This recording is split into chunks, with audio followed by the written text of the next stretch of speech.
Yan, good morning. Good morning mga idol.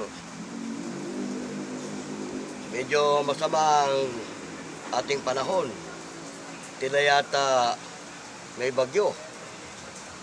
Pero siyempre sa kagaya nating mga vlogger, mga idol, wala yung bagyo-bagyo na yan. Kapag gusto nating mag-explore o gumawa ng ating content. Kaya ngayon mga idol, ito ang inyong lingkod. Ito ngayon magkaharap tayo para muling pag-usapan ng mga bagay na may kaugnayan pa rin sa ating kapaligiran. Kaya nga, tayo mga idol, wala tayong pinipiling oras kung bagyo man yan o ano man yan.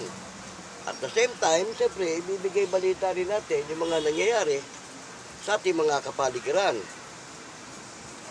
Kaya nga, maraming mga kababayan natin ang nangangamba dito sa bagyong ito. Dahil siyempre, yung advisory na pumapasok sa ating cellphone, totoo naman pinag-iingat tayo, di ba mga idol? Tama lang yon. Kaya nga, ang advice natin sa ating mga idol dyan, saan man kayong naroon, konting ingat lang mga idol. At siyempre, una, madulas ang ating karsada, lalo na sa ating mga motorista. Ingat lang tayo mga idol. At huwag tayo masyado magmamadali sa ating pupuntahan dahil baka sa halip na mapaigi ang ating biyahe, mapasama tayo, di ba? Tama. Huwag na rin natin kalimutan magbaon mga idol ng mga pananggalang sa ulan tulad ng kapote o kaya payong. Para nang sa ganun, hindi tayo magkasakit. Sabi nga nung idol natin si Flavier, nung siya'y nabubuhay pa, bawal magkasakit. Totoo naman yun. Kasi unang-una, ang mahal ng mga gamot, hindi lang yun, pati yung doktor. Di ba? Kaya tayo mga idol, bilang mga vlogger, naghahatid tayo ng serbisyo publiko sa ating mga mamamayan, lalo sa ganitong uri ng panahon na masama. Hanggat maaari, kung wala din naman tayo mga importanteng pupuntahan o katransaksyon, mas magandang manahimik na lang muna tayo sa ating mga tahanan. Tulad ako mga idol, andito lang ako sa labas ng aming bahay. Dito sa tabi ng may ginagawa kasi construction dito mga idol, ayan construction site.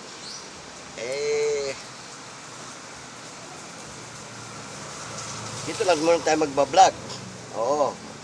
Tulad pa rin naman ng dati mga idol, tayo naman magkukwentuhan lang. Shoutout nga pala sa ating mga idol dyan. Tulad ng ating si idol na Idol Bungo TV. Idol, shoutout sa iyo. Okay lang yung mga basher mo dyan. Normal lang yan sa atin mga idol. Kasi mga kagaya mo na medyo sumisikat na, talagang kumbaga sa isang puno ng mangga o anumang uri ng puno, kapag nahihitik na ito sa bunga, binabato, di ba? Tama mga idol? Ganyan ang sistema mo, Idol Bungo. Kaya, okay lang yan. Maganda yan. Mas makakapagparami pa ng ano mo yan, di ba? Pero kaya lang, siyempre, hindi maiiwasan sa ating mga idol dyan na hindi naman natin masasabing naiingit sila dahil mga content creator din naman ang karamihan dyan, di ba mga idol? Pero, yung nga lang, may kanya-kanya tayong linya sa larangan ng pagbablog, di ba? Tama? Tulad ko, wala man akong kundi ganito lang, magkwento. Para kahit pa paano, meron tayong may bibigay na informasyon sa ating mga mamamayan. Ito, meron tayo isang kapwa vlogger dito, ayan si Boss Pabling. Ayan. Sila may lakad silang mag-asawa ngayon. Yan ang isa nating idol na nagpa-vlog.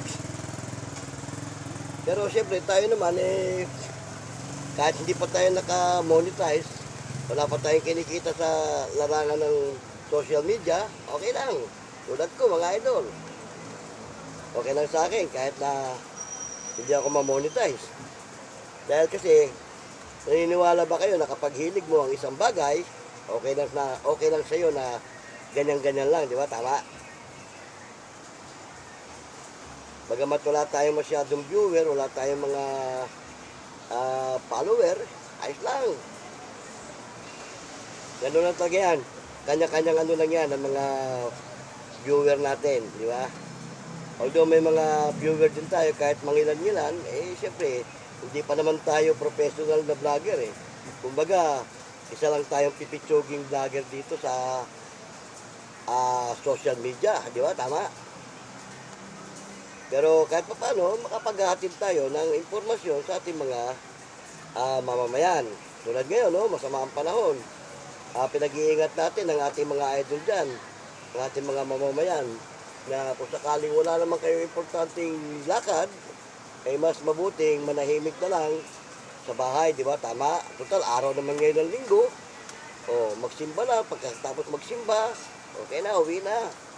Saka na gumala ulit pag medyo maganda ang panahon. Pero sa mga kagaya natin mga vlogger, mga content creator, ang iba natin mga idol, sigurado nasa mga lugar sila na kung saan sila gumagawa ngayon ng kanilang mga content.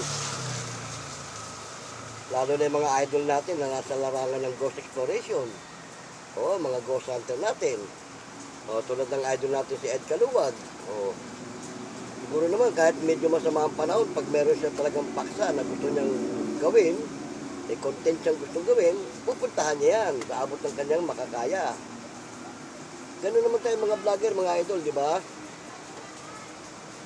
Wala tayong pinipiling oras, wala tayong pinipiling panahon kapag gusto natin mag-vlog tulad nito. Di ba? Ganyan tayong mga vlogger, lalo na yung mga professional natin, mga vlogger. Dumadayo kung saan-saan yan para gumawa ng kanilang mga content. Di ba? Tulad ngayon, no? Medyo lumalakas ng ulan dito sa lugar namin. Kaya lang, mabuti lang, nandito ako sa loob ng isang e-bike. Kahit paano, hindi tayo nauulalan. Wala naman akong ginagawa sa kasalukuyan ngayon. Kaya nandito muna ako para makapaghatid sa inyo ng magandang impormasyon. Bagyong ito marami nagsasabi na malakas daw itong bagyong ito. Dahil kasi, dalawang sunod yata itong papasok na bagyo sa atin. Kaya yun nga, ang advice natin sa mga ating mga viewers, ating mga subscriber, ingat lang tayo mga idol. Mas mabuti talagang manatili na lang tayo sa ating mga tahanan para makaiwas tayo sa anumang mangyayari. Diba? At the same time, mapoproteksyonan mo ang iyong pamilya kung ikaw ay nasa bahay. Diba? Tama? Ganun lang. Kaya ako naman, nandito lang ako sa labas. Kasi pag doon ako sa amin sa loob ng bahay, medyo magulo at medyo maingay doon, hindi ako makakapag-content na maigi. Kaya dito tayo muna sa labas. Yan lumalakas na yung ulan dito. Kaya nga shoutout sa ating mga idol dyan sa ating mga viewer. Yun kung meron akong idol at kung meron akong viewer. Pero okay lang naman, kahit wala akong mga viewer, kahit walang nanonood sa content ko, okay lang. Normal yan May kanya-kanya tayong mga follower, may kanya-kanya tayong mga viewer di ba? Kaya lang, siyempre, tayo naman kaya tayo nagbablog ng ganito. Kung linya mo talaga tilig mo, okay lang. Kagaya ko, okay lang sa akin. May viewer man ako't wala. Saka isa pa, pipitsugin nga lang tayo. Hindi pa naman tayo talaga vloggers na At hindi pa naman tayo naiimbitahan kung saan-saan para mag-vlog. Di ba? Kagaya ng mga idol natin dyan na nasa Ghost Exploration. Sila yan, talagang may mga pangalan na yan at talagang may mga kinikita na yan sa kanilang mga pagbablog. Dahil, kumbaga, ofisyo na nila yan na talaga ang kanilang karir, mag-vlog. Shoutout na lang sa kanila. Siyempre, binabati natin ang lahat natin mga kapwa-vlogger dyan. Pero siyempre, tayo naman, ang hangad lang naman natin, makapagbigay ng magandang impormasyon sa ating mga mamamayan. Tapos, ganito lang naman ang sistema natin bilang pagbablog eh. Dahil, kumbaga, practitioner pa tayo. Wala pa tayong nakakasamang mga bigating mga vlogger eh. O kaya solo-solo flight muna tayong ganito. At the same time, hindi pa naman tayo marunong ng kagaya ng ginagawa nila na gagawa ng content pagkatapos i-edit. Ako mga idol, itong content ko, ganito, walang edit-edit, rekta to. Oo, kasi wala pa naman tayong kasama na marunong mag-edit. Wala tayong ka-team. O, di ba? Kaya, yan, kukwentuhan lang naman tayong ganito.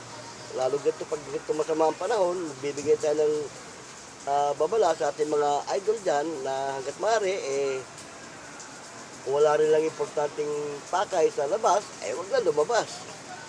Dito na lang tayo sa loob ng ating bahay. Kasama pa natin ang ating pamilya, di ba? Tama. Pero ako bilang lupon tagapamayapan itong aming barangay, kapag ako may duty, rain or shine, duty ako kasi tungkulin ko yun eh. So, kailangan ko gampanan ang aking tungkulin bilang isang public servant nitong aming barangay. O shoutout nga pala dyan sa ating mga kapwa lupon, sa ating mga honorable barangay captain. Saan man kayong barangay naroon, binabati ko kayo ng isang magandang umaga. Siguro naman, Sabado ngayon, tiyak ang mga nasa barangay lang ngayon, yung mga nasa frontliner.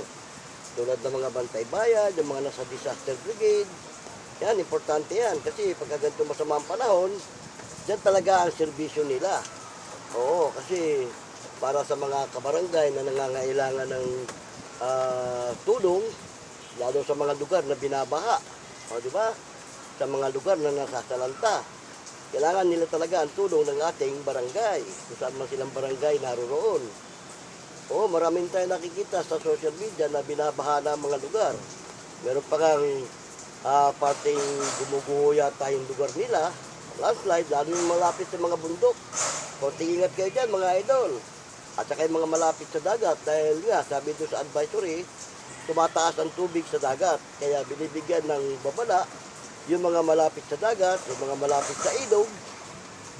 Konting ingat tayo mga idol kasi hindi natin masisiguro ang sistema ng panahon, di ba? Di ba yung mga kagaya namin dito sa Makati, sa syudad, medyo mataas yung lugar namin, wala kaming problema sa baha. Oo. Wala rin kami problema sa mga landslide na dahil wala namang bundok dito sa amin. Kaya tayo nagbababala lang sa ating mga idol na malapit sa mga ganyang critical na lugar. Yung mga nakakatakot na lugar, tulad ng malapit kayo sa dagat. Oo, yung mga malapit sa ilog dyan. Yung mga malapit sa paanan ng bundok. Yan ang mga nakakatakot na lugar pagka ganitong masama ang panahon. Diba? Tama mga idol? Kaya ingat lang, ingat. Kasi siyempre, yung kalamidad kung minsan sa hindi natin inaasahan, yung mga aksidente, doon sa hindi natin inaasahan minsan, doon yan nangyayari. Di ba? Tama. Kaya mas mabuti na yung nag-iingat kaysa sa babara-bara ka lang dyan. Di ba? Yung mga idol nating motorista dyan, madulas ang karsada. Talagang konting ingat lang. At siyempre, kailangan meron tayong baon na pananggalang sa ulan. Importante yon. Kaya nga, mga idol, kahit ganito lang itong inyong lingkod, pipitsugin vlogger lang tayo, nagbibigay pa rin tayo ng mga impormasyon, magandang impormasyon sa ating mga mamamayan. Hindi lang sa ating mga viewer at follower. Ngayon din sa ating mga subscriber. Ayan mga idol, ito naman, siguro sa buong maghapong ito, sana naman, huwag naman talagang lumakas itong ito dahil sabi nga, malakas daw itong bagyong ito. Yung pangalan si Pipito. Oo. Dalawa pa yata yan magkasunod. Kaya, ingat lang talaga mga idol. Lalo ngayon, araw naman ng linggo, karamihan naman, walang pasok. Importante lang, yung mga dumadalo sa pagsamba, ano man ang inyong relihiyon, gampanan nyo inyong tungkulin sa ating Panginoong Diyos. Di ba? Tama? Sumamba ka, sumimba, kung ano man tawag nyo dyan. Importante yon kasi kailangan natin ang tulong ng ating Panginoon. Lalo sa mga ganitong sistema na masama ang panahon at mapanganib, kailangan natin ng kanyang gabay. Okay na mga idol ha, salamat ng marami kahit sa maikling sandali nitong ating kwentuhan. Sinasamahan nyo ako. Pero samahan nyo pa ako hanggang sa dulo ng ating programang ito para naman may makasama ako sa buong panahon ng ating kwentuhan ito. Meron lang akong ilang bahagi na isi-share sa inyo tungkol sa mga nakita natin sa ibang lugar na may mga lugar na binabaha na talaga, nakakaawa yung kanilang lugar. Oo, merong mga kulang-kulang abot na sa bubong yung iba. Tapos may mga lugar talaga na akala mo, dagat-dagatan na, hindi mo na makita yung karsada. Kaya mga nakakatakot na lugar kasi baka may mga open canal dyan, yung mga open na imburnal. Nako, mahulog ka dyan. Sigurado, disgrasya, abutin mo, di ba? Kaya yung mga maaagap nating mga disaster brigade, yung ating mga barangay dyan na nasa larangan ng rescue, yan, talaga mga alerto sila ngayon dahil masama ang panahon. Anytime, may mga ngailangan ng kanilang tulong. Oo, sa bawat barangay. Kaya shoutout po muli sa ating mga idol dyan. Saan man kayong barangay dyan, naroon. Ganun din sa ating mga kapwa-vlogger na gumagawa ng mga content sa iba-ibang lugar. Marami may mga kapwa tayo vlogger dyan na kung saan lugar na nagbibideo rin sa mga lugar na may mga nasalanta, may mga lugar na binaha, o may mga lugar na nag-landslide. Yan. Kasi tayo mga vlogger, talagang yan ang layunin natin, yung makapaghatid tayo ng magandang impormasyon sa ating mga mamamayan. Alam nyo, ang pagbablog mga idol, basta huwag ka lang makakalabag doon sa community standard, okay lang yun, at saka yung copyright. Diba? Talang makaka-copyright.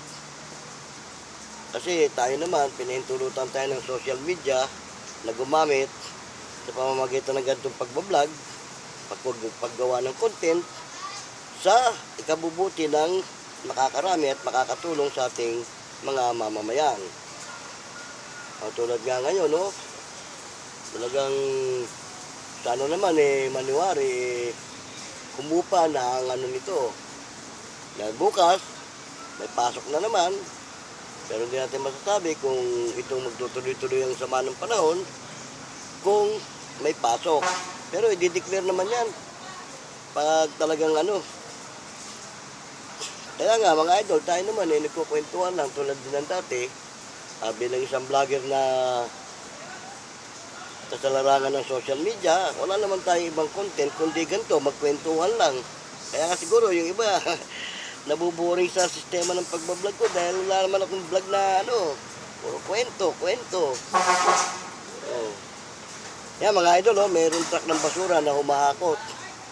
Yan, kasi yung mga nasa public service na ganyan, rain or shine, magtatrabaho talaga yung mga yan. Oo, yung ating mga masisipag na bantay bayan, yung ating mga, basta't mga nasa frontline na ganyan, kung kailan masama ang panahon, nandun sila kailangan. Ayun o, yung truck ng basura mga idol, hahakot na sila, mapakita sa inyo yan o. Yan. Dito sa amin, araw-araw hinahakot ang basura. Oo, masipag maghakot ang aming truck ng basura dito. Ayan sila.